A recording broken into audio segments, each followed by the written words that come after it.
Man, I'd been stuck in this tiny Alaskan town for almost a week. Waiting. Waiting for that perfect shot. The gig was simple enough, capture the rugged, untamed wilderness for some travel magazine. But something about these dense, endless forests and the eerie, silent nights started to get to me. I'd come here expecting some kind of serene beauty, but instead, it was just oppressive. Like the whole landscape was holding its breath, waiting for something big to happen. That's how I ended up in this small, dimly lit diner one evening, nursing a cup of black coffee that had long since gone cold.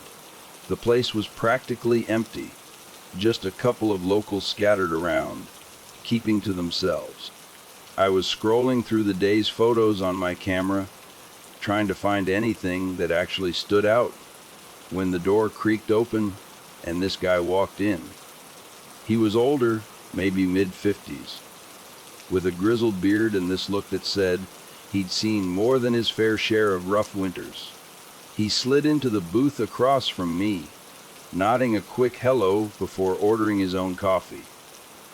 We didn't speak for a few minutes, and honestly, I didn't mind.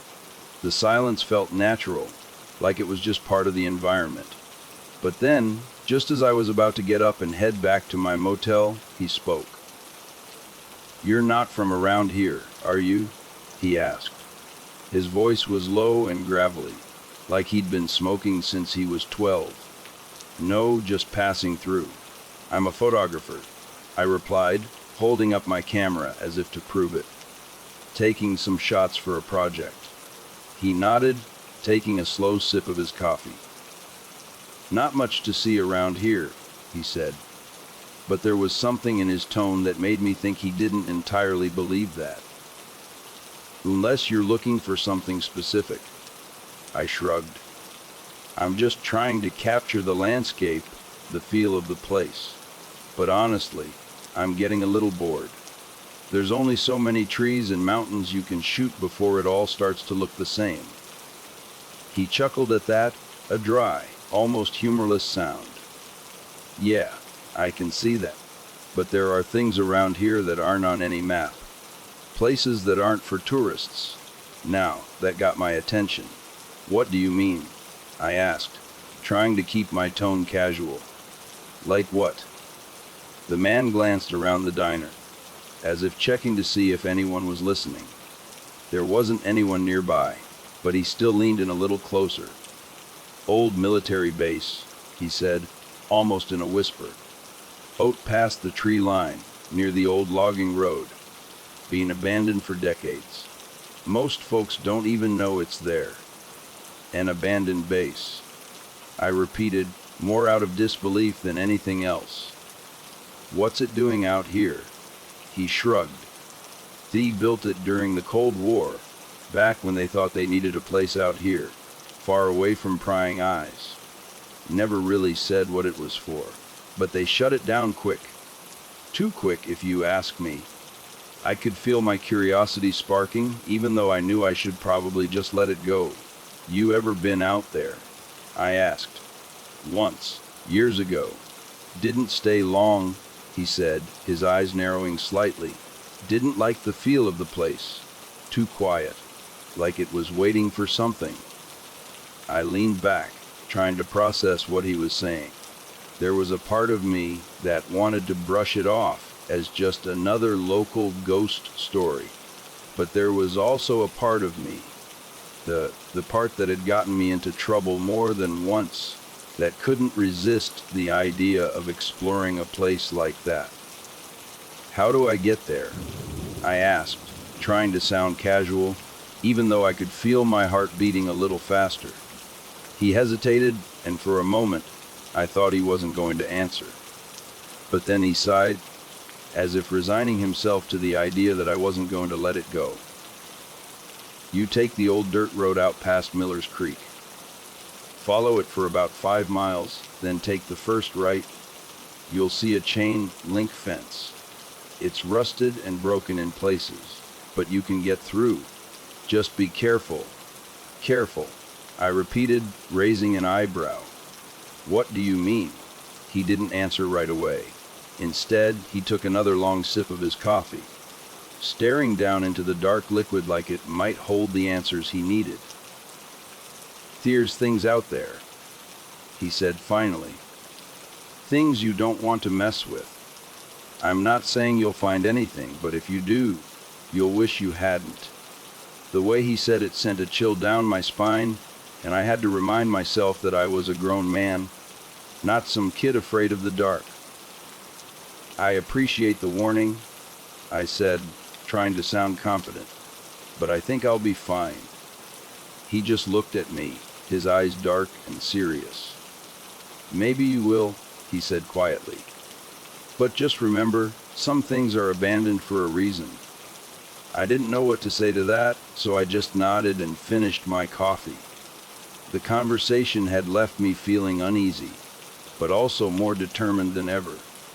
Whatever was out there, I wanted to see it for myself.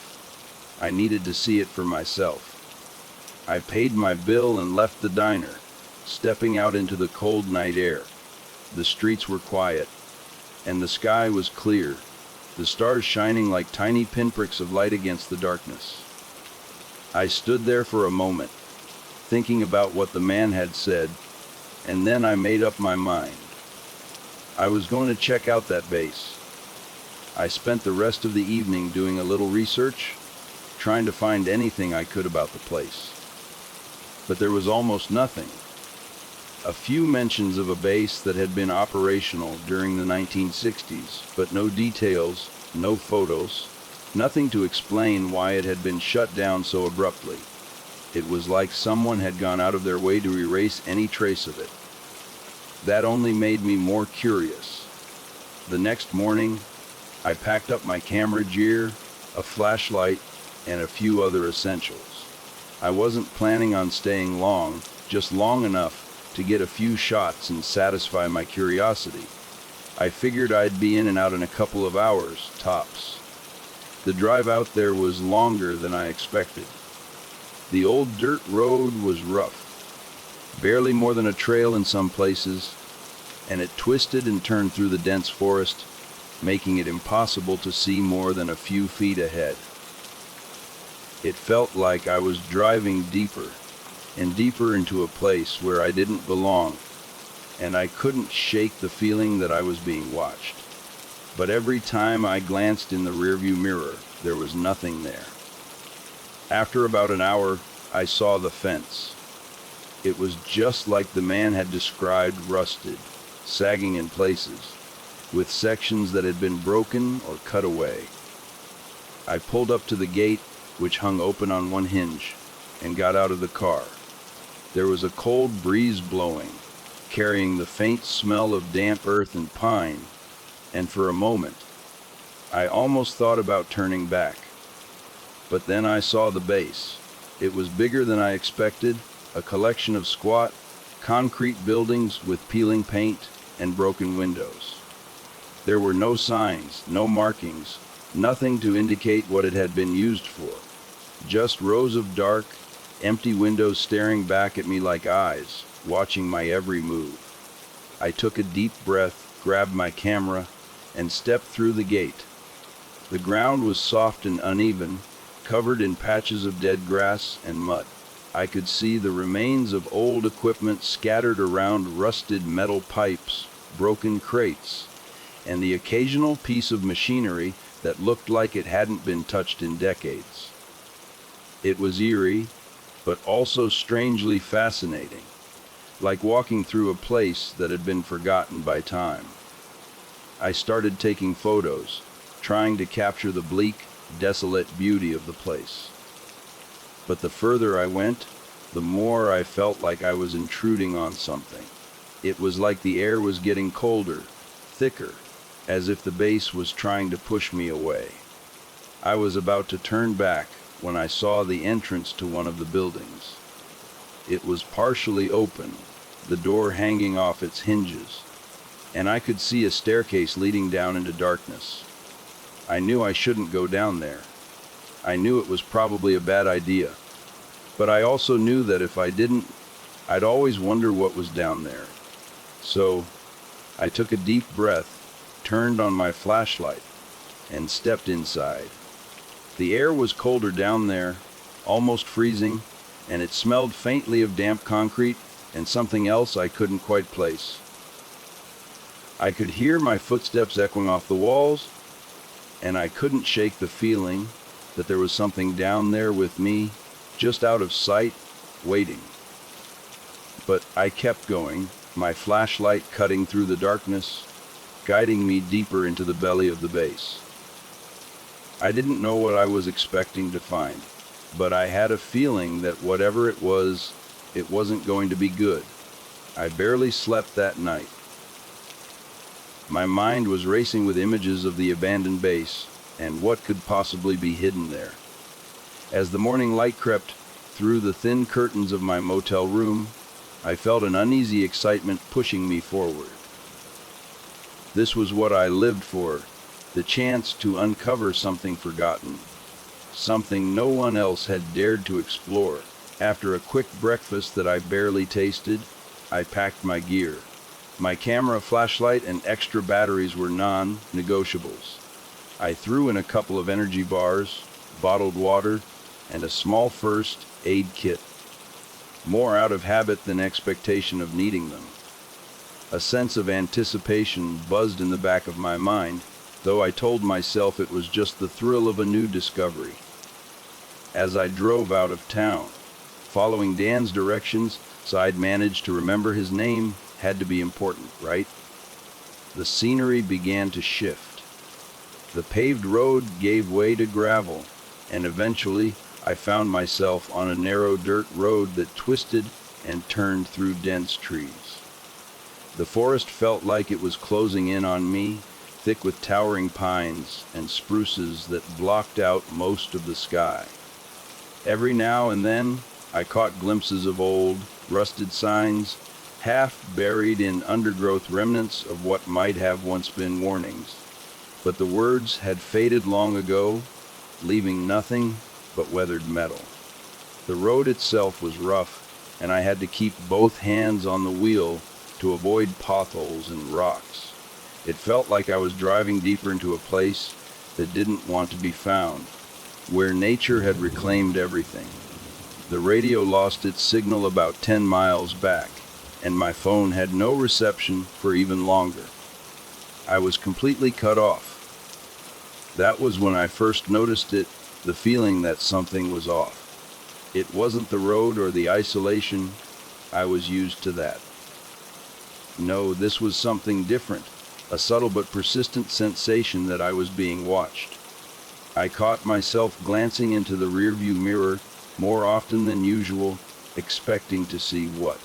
I didn't know, but each time there was nothing. Just the road behind me, stretching back into the dense, suffocating trees. I shook it off, focusing on the task ahead.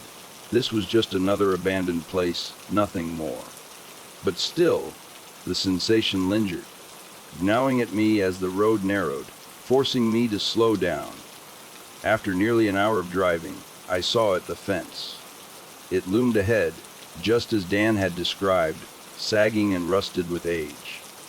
The chain link barrier was more of a suggestion than a defense now, with large sections broken or missing altogether. The gate itself hung open, one hinge completely gone, the other barely holding on. It was an entrance, but it felt more like a mouth, waiting to swallow me whole. I parked the car just outside the fence and stepped out. The air was colder here, despite the bright midday sun filtering through the trees. A biting wind cut through my jacket, carrying the faint smell of damp earth and metal. I stood still for a moment, taking it all in. The base was quiet, too quiet. No birds, no wind in the trees, just an oppressive silence that felt unnatural. I took a deep breath, grabbed my camera, and headed toward the gate. The gravel crunched under my boots, each step echoing louder than it should have in the dead air. I passed through the gate, my eyes scanning the buildings ahead. They were larger than I had expected, long, low structures with concrete walls. the paint peeling away in long strips. Windows were shattered, doors hung open, and the once formidable military installation now looked like a skeleton, picked clean by time and decay. I started snapping photos, capturing the stark desolation. I had to admit, the place had a strange kind of beauty. The decay, the silence. It was haunting, and I knew the photos would turn out amazing. But even as I focused on my work, I couldn't shake the growing sense that something wasn't right. It felt like the base was watching me, its empty windows like hollow eyes, tracking my every move. The path between the buildings was littered with debris, rusted barrels, broken glass, pieces of equipment too far gone to recognize.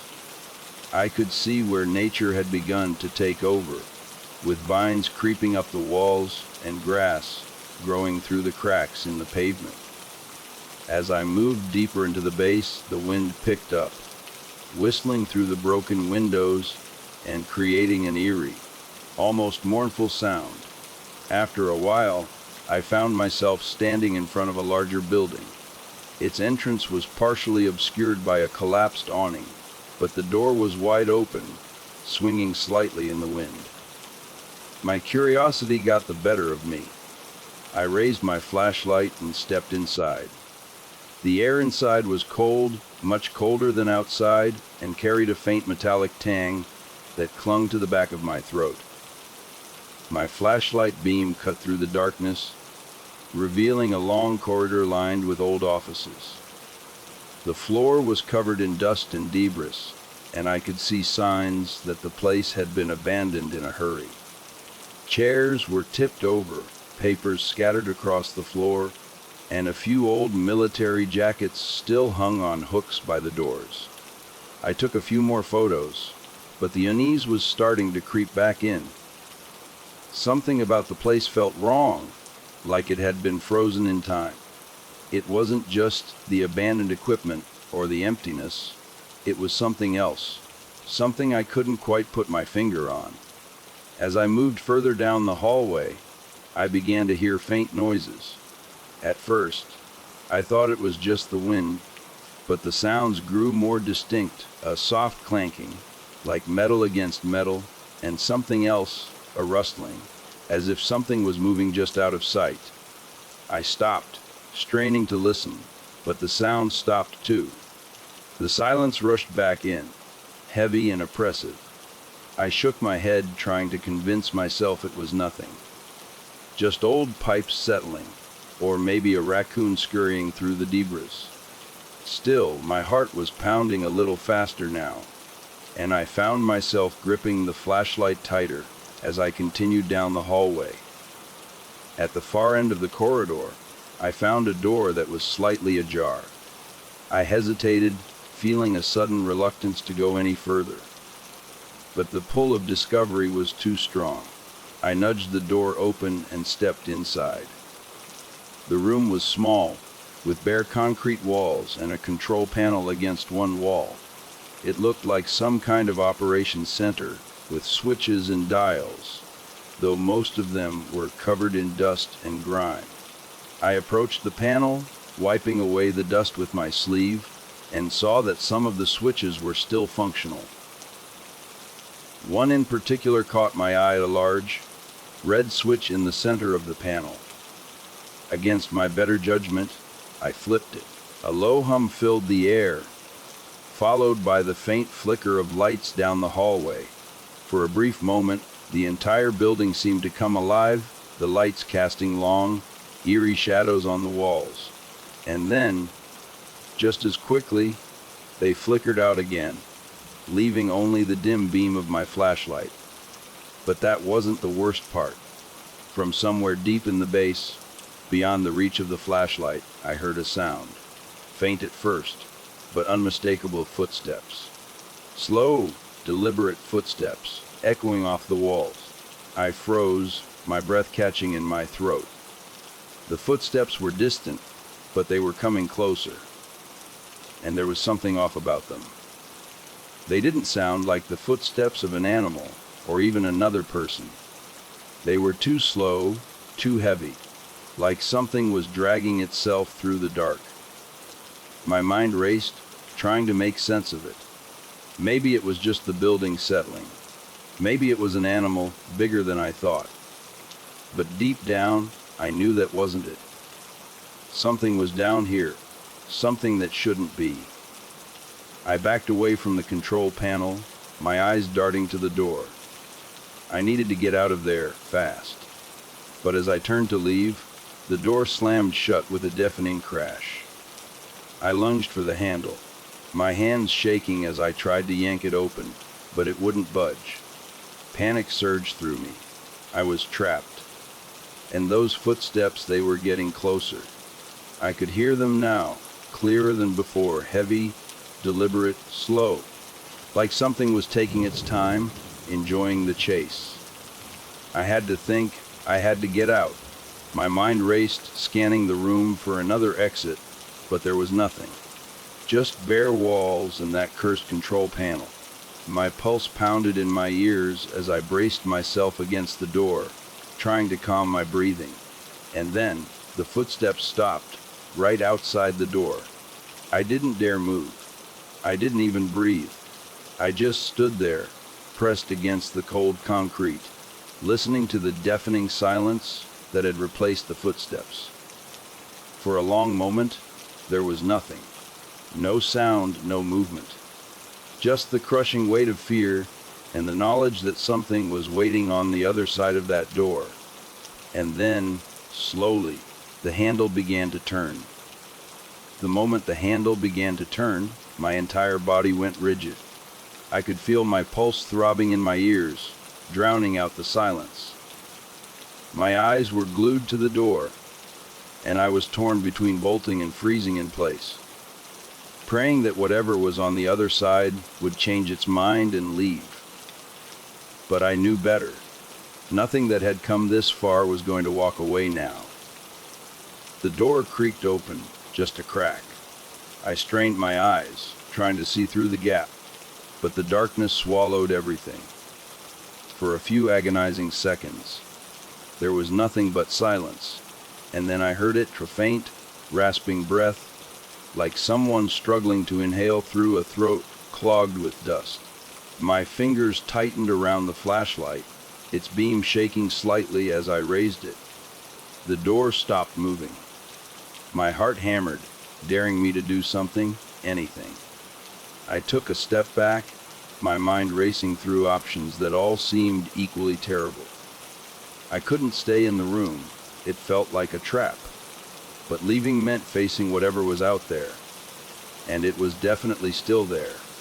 I could hear it now, a soft, dragging shuffle that grew louder with each second. In a burst of panic, I spun around, looking for another way out. My eyes landed on a vent cover near the floor. It was small, but if I could loosen it, I might be able to squeeze through. Desperate, I dropped to my knees and began to pry at the screws, my hands trembling. Each second felt like an eternity, the scraping of metal echoing louder than I thought possible. Just as I managed to loosen one screw, the door creaked open a little further. I froze, glancing over my shoulder. The flashlight beam caught a glimpse of something, a shadow, elongated and distorted, creeping across the floor toward me. I didn't wait to see more. I yanked harder at the vent cover, finally pulling it free and pushing it aside.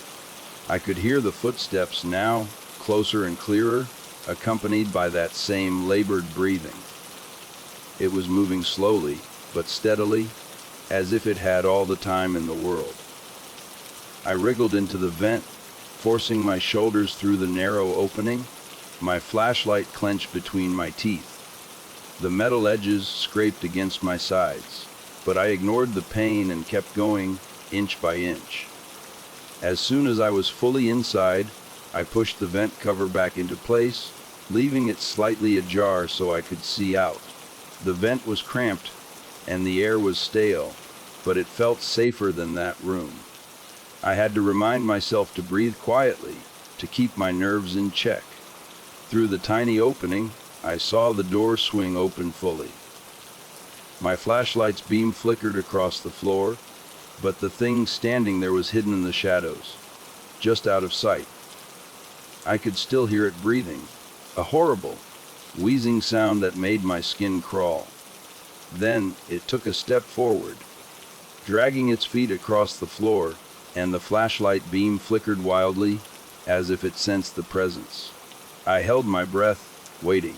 The thing moved closer, and for a split second, I saw it. Just a glimpse. It was hunched, almost humanoid, with limbs that didn't seem to bend the way they should.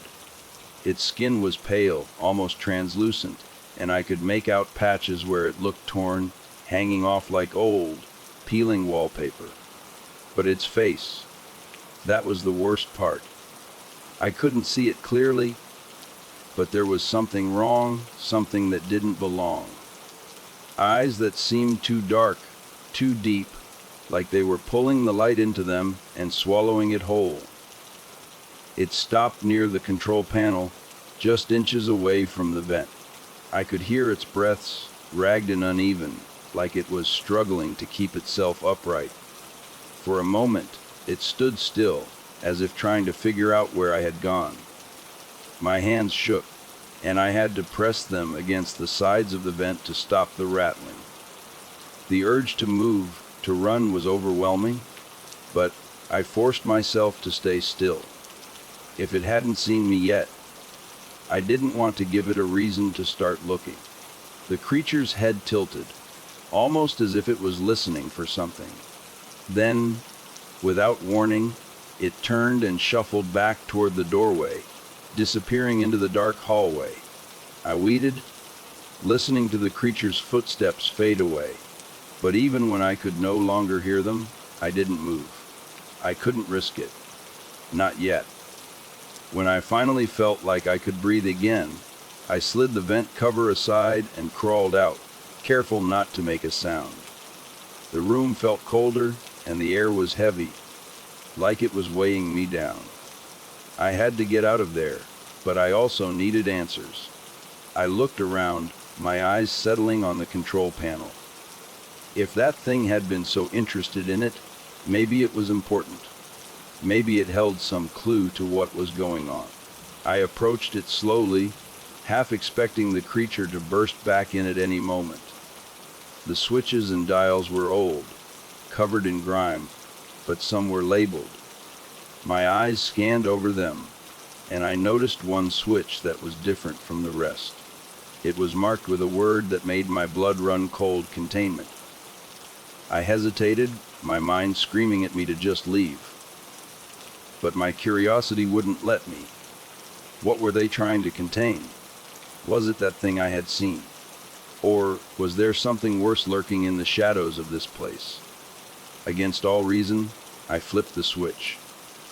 The building shuddered, and for a moment, I thought I had made a terrible mistake. Then, a low, mechanical hum filled the air, and the lights flickered on, illuminating a set of screens mounted above the panel. At first, they only displayed static, but slowly, one by one, the screens cleared, showing live feeds from different parts of the base. I could see dark, empty hallways, rooms filled with decaying equipment, and storage areas littered with debris. But there was one screen that made my stomach drop. It showed a long, narrow corridor lined with thick metal doors, each one secured with heavy locks. Something was moving in the corridor, pacing back and forth, its silhouette barely visible in the dim light. It was the same creature I had seen, but now I could see there were others. 3, maybe 4, all moving slowly, aimlessly, like they were waiting for something.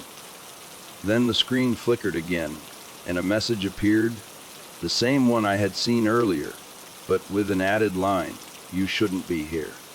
Leave before it's too late." I didn't need to be told twice. I grabbed my flashlight and bolted for the door, my heart racing. The hallway outside was empty, but I could still hear faint echoes, those same dragging footsteps, now joined by others, as if the creatures were starting to move, converging on one place. I ran, my boots thudding against the concrete floor, not caring if they heard me anymore. I had to find the exit and fast. But as I rounded a corner, I skidded to a stop. The hallway I had come through earlier was different now, like it had been rearranged. Doors that had been on the left were now on the right, and there was no sign of the entrance I had used to get in. Panic set in, and I spun around, trying to orient myself. It was as if the building itself was changing, twisting into a maze designed to keep me from finding my way out. I forced myself to breathe, to think. There had to be a way. There was always a way. In the distance, I heard the sound of metal clanging, followed by a low, guttural growl. The creatures were getting closer, and I didn't have time to figure out what was happening. I picked a direction and started running, hoping it would lead me somewhere, anywhere that wasn't here. As I sprinted down the unfamiliar hallway, the lights overhead began to flicker, casting strange, shifting shadows on the walls. I could see glimpses of movement out of the corner of my eye, but I didn't dare stop to look. I knew that if I did, I might not have the strength to keep going.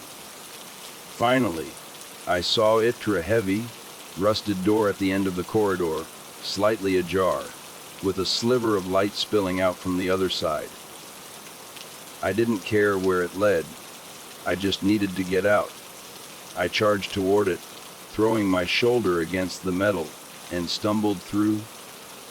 In the center of the room was a large glass chamber. My heart skipped a beat when I saw it. The glass was cracked and foggy, but I could make out shapes inside of wires, tubing, and something else. I approached it slowly, my breath fogging up the glass as I peered inside. At first, I couldn't make sense of what I was looking at. The thing inside was tangled in a mess of cables, its limbs limp and twisted. It looked vaguely humanoid, but its proportions were all wrong. Its arms too long, its torso too thin, and its skin pale and stretched tight over its frame. The face was obscured, but I could see something moving beneath the skin, as if something was alive inside, trying to push its way out. I stumbled back, my stomach twisting with nausea. What the hell was this place? The old control logs I'd seen on the upper floors flashed through my mind, words like harness and experiments, X jumbling together. Whatever they had been doing here, it hadn't just gone wrong, it had gone horribly, nightmarishly wrong. I heard a noise behind me, and I spun around, my flashlight catching a glimpse of movement. Something darted across the floor, too fast for me to see clearly. My pulse spiked as I scanned the room, trying to find whatever had just moved, but the shadows were too thick, and the beam of light was too narrow. Then, a low, mechanical hum filled the air, and the lights flickered to life. Dim, yellowish bulbs cast a sickly glow across the room, revealing more of the machinery and the chamber. My flashlight wasn't needed anymore, but I didn't turn it off. I felt better with it on, like it was a shield against whatever was lurking in the dark corners. As I backed away, I noticed a small desk tucked against the far wall. It was cluttered with old notebooks, papers, and a thick file that looked like it hadn't been touched in decades. I hesitated for a moment, then grabbed the file, flipping it open. The pages were covered in technical jargon, most of which made no sense to me, but there were photos blurry black, and white images of the base's construction, diagrams of the underground chambers, and a few pictures of the experiments. One of the photos showed the chamber from a different angle, and I saw what was inside more clearly. It was the same thing I had seen, only back then it hadn't been so emaciated. It looked human, almost, but not quite. Its eyes were wide and dark, staring straight at the camera, and its mouth was open, as if it was screaming. Another photo showed a team of scientists standing around the chamber, their faces blank, their postures rigid. I flipped to the next page, and my breath caught.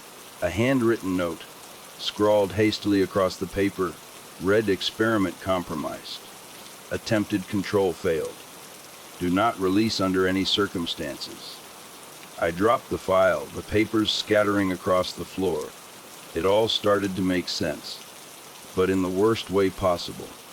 They had tried to control something they didn't understand, something they couldn't keep contained. And now, decades later, it was still down here, still waiting. A loud crash jolted me out of my thoughts, and I whipped around to see the glass chamber had shifted, tilting slightly on its base. The thing inside twitched, its limbs jerking as if waking from a long sleep. I backed away, my eyes locked on the chamber, but I knew I had to move, fast. Whatever they had trapped here, it wasn't going to stay trapped much longer. I bolted for the ladder, my mind racing as I started to climb. I heard a faint scraping noise below, followed by a low, guttural growl. I glanced down and saw the thing, its eyes open now, glinting in the dim light as it moved. Its limbs, still tangled in wires, it was trying to pull itself free, and it was succeeding. Panic gripped me, and I climbed faster, ignoring the pain in my hands as they scraped against the metal rungs. I could still hear the growling below me, louder and more desperate. My legs burned, but I forced myself to keep going, knowing that if I stopped, I might not get another chance. I reached the top of the ladder and threw the hatch open, scrambling out and slamming it shut behind me. I grabbed the chain and wrapped it around the latch, yanking it tight. It wasn't much, but it would have to hold. I took a step back, my chest heaving, and listened. The growling had stopped, but I could still hear movement, slow, deliberate, as if it was testing the barrier. I didn't wait to find out if it could break through. I turned and ran, sprinting down the hallway, my flashlight beam bouncing wildly as I searched for an exit. The base felt different now, more alive, as if it was reacting to what I had done. The walls seemed to close in around me, and I could hear faint whispers echoing through the corridors, voices that seemed to come from everywhere and nowhere at once. I stumbled upon a stairwell, the sign above it barely legible, but I didn't care. I took the stairs 2 at a time, desperate to get back to the surface. As I reached the top, I heard a loud metallic groan, followed by the crash of something heavy falling below. I didn't look back, I just ran, pushing through the door and out into the cold, open air.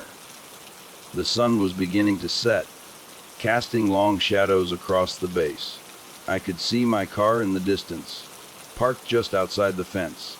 It felt impossibly far away, but I forced myself to keep running, every step bringing me closer. I didn't dare stop until I was inside, slamming the door shut and jamming the keys into the ignition. The engine sputtered for a moment, then roared to life. I floored the gas, tearing out of there without a second thought. As I sped down the dirt road, I glanced in the rearview mirror and saw the base shrinking in the distance, its dark, empty windows staring back at me, unblinking. But just before the road turned, taking the base out of sight, I saw something. A light flickered on, just for a moment, in one of the upper windows, and I thought I could make out a figure standing there, watching me. And then, just as quickly, it was gone. The drive back to town was a blur, even with the gas pedal pushed to the floor. It felt like I wasn't moving fast enough, like the road stretched longer and darker with every second. My hands were shaking, gripping the steering wheel too tightly, but I couldn't loosen my grip. I kept glancing in the rearview mirror, half expecting to see something darting between the trees, chasing me. But the road behind me was empty, just an endless stretch of dark, twisting forest. When I finally pulled into the motel parking lot, I slumped back in my seat, trying to catch my breath. My heart was still pounding, and my mind replayed everything I had seen, those dark, empty corridors, the strange experiment trapped in the chamber, and the twisted figure that had almost found me in the control room. I felt sick, but there was a stubborn part of me that couldn't let go, that needed to know more. I knew I should drive away, forget everything, and never come back. But I couldn't shake the feeling that this wasn't over. I tried to sleep that night, but my dreams were restless and fragmented, filled with distorted faces and the sound of slow, dragging footsteps echoing through empty halls. When I woke up, I felt more exhausted than before. I lay there for a long time, staring at the ceiling, trying to convince myself that I had imagined it all. But I knew I hadn't. I had been there. I had seen it. The thought of leaving town, of putting as much distance as possible between myself and that base, was tempting. But it wasn't enough. Whatever had been left behind there, it had been waiting, and now it felt like it was awake. And I couldn't shake the feeling that I had started something that wouldn't just stay buried underground. I spent the morning pacing my room, trying to figure out what to do. My mind kept going back to Dan, the man who had sent me there in the first place. The way he had spoken, the way he had almost warned me but hadn't said enough. It didn't sit right. He knew more than he had let on, and I needed to talk to him again. I needed answers. I drove to the diner, hoping to find him there. But it was empty, except for a couple of locals who glanced up when I walked in. I scanned the room, my heart sinking when I didn't see his familiar, grizzled face. I ordered a coffee and sat down, thinking maybe he'd show up if I waited long enough. But an hour passed, and there was still no sign of him. I was just about to give up when I heard the door creak open behind me. I turned, expecting to see Dan, but instead it was a waitress I hadn't seen before. She looked at me, then at the empty booth I had been staring at, and walked over. "Can I get you anything else?" she asked, her voice polite but distant. "No, I'm good. I was just wondering, you haven't seen a guy named Dan around here, have you? Older, kind of scruffy, always sits in that booth by the window." She frowned, shaking her head. "I've been working here a few years, and I don't know anyone named Dan. Are you sure you have the right place?" I blinked, taken aback. "Yeah, I'm sure. I talked to him just a couple of days ago, right here. He told me about that old base out past Miller's Creek." The waitress' expression changed slightly, her eyes narrowing. "That place? Look, I don't know what you're talking about, but if I were you, I'd forget you ever heard of it. No good comes from poking around out there." The way she said it reminded me of Dan, the same careful avoidance, the same hint of fear, but this time I couldn't just let it go. "What do you know about it?" I asked, leaning forward. "Why was it abandoned?" She hesitated, glancing around like she was afraid someone might overhear. Then she sighed. "Look, I don't know much, okay? Just bits and pieces, rumors from people who've been around long enough. They say it was some kind of research facility, but not the kind they talk about in the papers. Whatever they were doing out there, it wasn't meant to see the light of day, and when things went wrong, they buried it. They made sure no one would come looking." I felt a chill crawl down my spine. "But why hasn't anyone tried to clear it out, shut it down for good?" "Because it's easier to forget," she said simply. "And most people around here are smart enough to leave it alone. Whatever is out there, it's still there for a reason." I thanked her and left the diner, but her words stuck with me. easier to forget. Maybe that's what everyone had been doing, pretending the base didn't exist, like they could erase it from memory just by not talking about it. But the more I thought about it, the more I realized I couldn't do the same. I needed to go back. I don't know what drove me to make that decision. Maybe it was the nagging feeling that there was something I had missed, something important.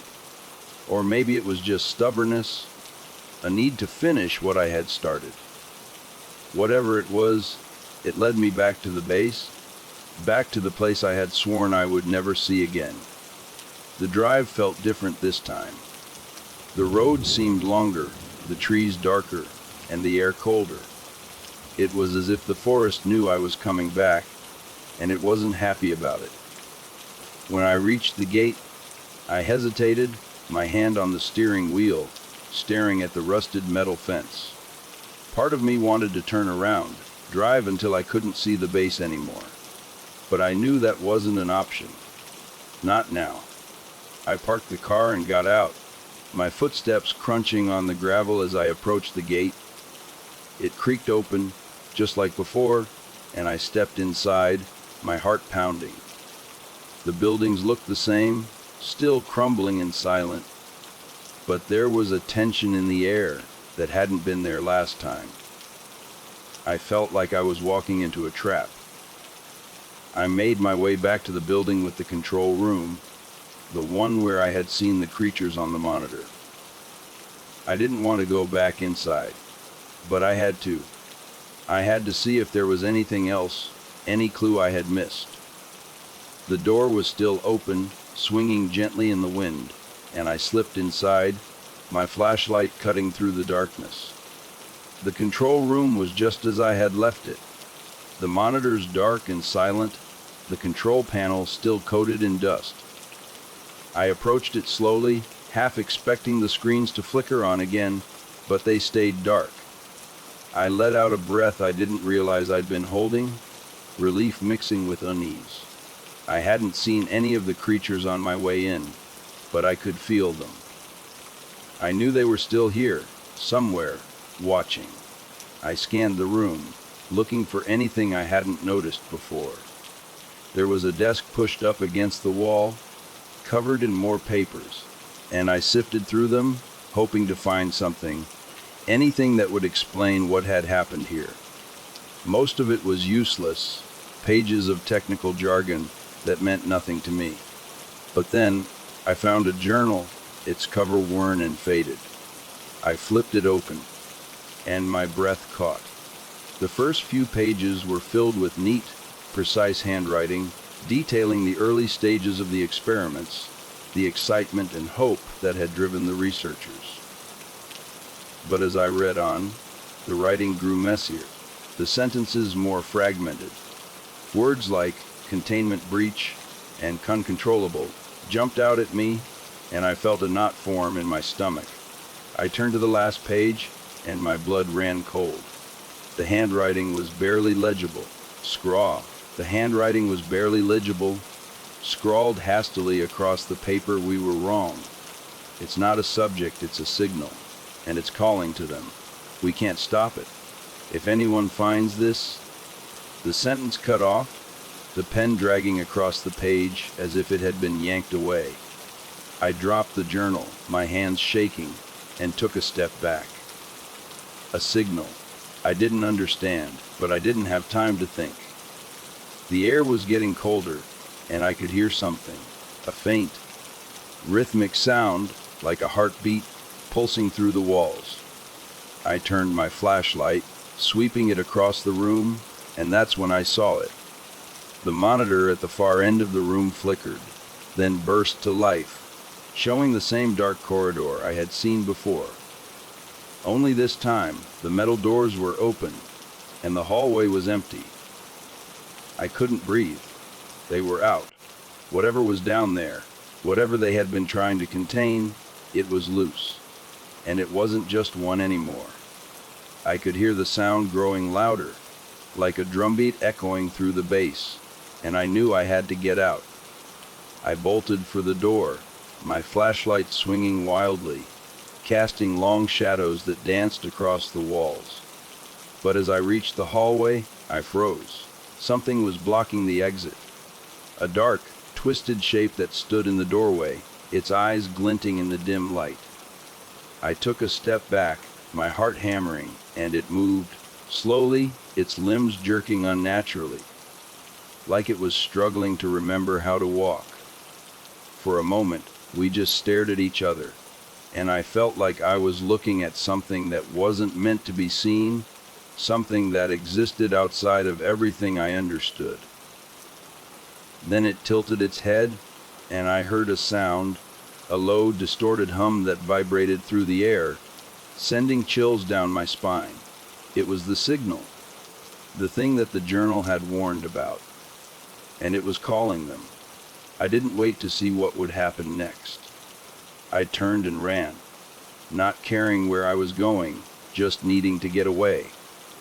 The base felt like it was collapsing around me, the walls twisting and closing in, and I could hear that hum growing louder, echoing in my head, pulling me back.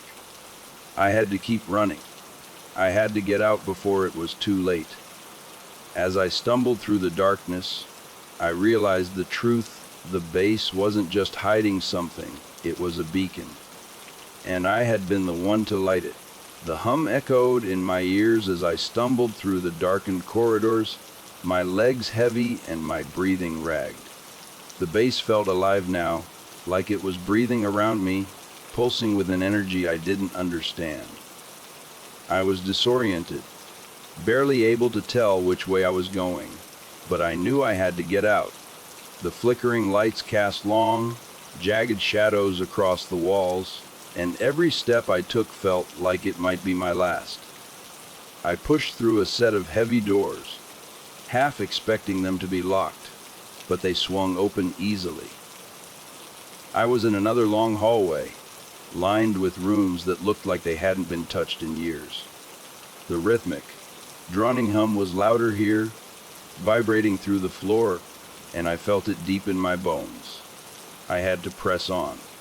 I had to find a way out before whatever was down there caught up to me. But then I saw something that stopped me dead in my tracks. At the end of the hallway, a light was on. It was the only one shining, bright and steady, unlike the flickering bulbs that had lit my path so far. I hesitated, 1,000 thoughts racing through my mind. It could be a way out, or it could be a trap. Either way, I was out of options. I moved toward the light, my footsteps echoing unnaturally in the silence. As I got closer, I noticed that the door was slightly open, and inside, I could make out the faint hum of machinery. I pushed the door open and stepped inside, my heart pounding, unsure of what I'd find. The room was different from the rest of the base. It was clean, almost sterile, and the hum was deafening now, like the steady drone of an engine. In the center of the room was a massive circular console, covered in switches, dials, and monitors. But what caught my attention was the screen directly in front of me. It was showing a live feed of the corridor I had just come through. And there, on the screen, was me. I stared at it, my mind struggling to comprehend what I was seeing. It was a clear image, not grainy or distorted like the other feeds. I could see myself standing in the doorway, looking back at the screen. My mouth was open, my face pale and covered in sweat. I turned around, half expecting to see a camera aimed at me, but there was nothing. Just the empty hallway, stretching out into the darkness. I turned back to the screen, and that's when I saw it, movement behind me. I whipped around, but the hallway was still empty. Yet, on the monitor, I could see it clearly. A dark, distorted figure slowly creeping up behind where I had been standing just moments ago. It moved in and out of the shadows, its form flickering like static, but its intent was clear. It was following me. My stomach twisted, and I fought the urge to bolt. Running wouldn't help. I needed to understand what was happening, why this place felt like a trap designed just for me. I scanned the console, my eyes darting over the buttons and switches, trying to find something. Anything that would make sense of this nightmare. Then I saw it, a small, worn-out notebook wedged between two panels. I grabbed it and flipped it open, my hands shaking. The pages were filled with diagrams, notes, and messy handwriting. It was all technical, most of it incomprehensible, but there were phrases that stood out, phrases that made my blood run cold: signal interference, broadcast disruption, psychological manipulation. And then, one line, underlined repeatedly, as if whoever wrote it wanted to make sure it was understood: it's not them, it's us. I didn't know what it meant, but I could feel the truth of it sinking into my gut. Whatever had been going on here, it wasn't about containing something. It was about controlling it, using it. They had found a way to send out a signal, one that could manipulate the mind, make you see things that weren't there, hear things that weren't real. And I had been caught in it, tangled up in a web of illusions and fear. My thoughts were interrupted by a sudden burst of static, and I looked up at the screen. The dark figure was gone, but the image was still there, flickering slightly. Then, the screen went black, and a new message appeared in the same font as before: "You are the signal." I stepped back, the notebook slipping from my hands. It didn't make any sense, but at the same time, it explained everything. The visions, the noises, even Dan. He had been part of it, guiding me here, drawing me in. But why? I had to get out. I had to get out before I lost myself completely to whatever this was. I ran back into the hallway, not caring about the noise I made. I could still hear the hum, louder now, almost like it was laughing at me, mocking my fear. The walls seemed to pulse with it, and I could feel it in my head, like a headache that wouldn't stop. But I kept running, forcing myself to focus on the way out. The exit was just ahead. I could see the dim light of the sky outside, a sliver of hope in the darkness. I pushed myself harder, ignoring the pain in my legs, the burn in my lungs. I was almost there. Almost. I crashed through the door and stumbled outside, collapsing on the cold, damp ground. The sky was overcast, dark clouds swirling overhead, but it felt like freedom. I lay there, gasping for breath, feeling the wind on my face, and for a moment I thought I was safe. But then I heard it. The hum. Not coming from the base, but from somewhere deeper, somewhere inside me. I sat up, my head spinning, and realized with a sickening dread that it hadn't stopped. It had never stopped. It was inside my mind, and it wasn't going away. I scrambled to my feet, staggering toward my car. I fumbled with the keys, my hands shaking so badly I could barely fit them into the ignition. The engine sputtered, then roared to life, and I tore out of there, not looking back. But as I drove, the hum followed me, a low, steady drone that I couldn't escape. I drove for hours, trying to get as far from that place as possible. But it didn't matter. No matter how far I went, I could still hear it, still feel it vibrating through my skull. It was like a part of me now, and I couldn't turn it off. I don't remember how I made it back to the motel. I must have passed out at some point, because when I opened my eyes, I was slumped over the steering wheel, parked outside my room. The hum was still there, faint but persistent, like a whisper in the back of my mind. I stumbled out of the car, my legs barely able to hold me up, and made my way to the room. Inside, I collapsed onto the bed, the world spinning around me. I reached for my phone, desperate to call someone, anyone. But there was no signal. Just the hum, growing louder, filling my head until I thought it would split open. I didn't sleep that night. I just lay there, staring at the ceiling, listening to the hum. It wasn't just noise anymore. It was a voice, clear and cold, whispering things I didn't want to hear, things I couldn't ignore.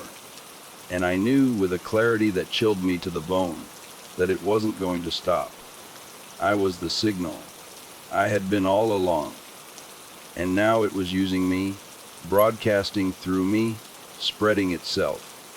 Whatever they had done at that base, they had succeeded. The signal wasn't just a machine, it was a consciousness, something that could live inside you, feed off your thoughts, and turn your mind into its own. The next morning, I checked out of the motel, barely aware of what I was doing. I drove out of town, not knowing where I was going, just trying to get away. But I knew, deep down, that there was no escape. The signal had me now, and it wasn't going to let go. And as I drove, the hum grew louder, and I could see them dark, flickering shapes moving in the corners of my vision, always just out of reach. They were waiting, watching. And I realized, with a sickening clarity, that they were real as the signal inside me. I had brought them out, and now they were free. I don't know how this ends. Maybe it never does. Maybe the signal will keep spreading until there's nothing left but the hum, until we're all just echoes in its endless empty frequency. But if you're reading this, if you found this, then please don't come looking for me. Don't try to find the base. Some things are abandoned for a reason. And whatever you do, don't listen to the signal.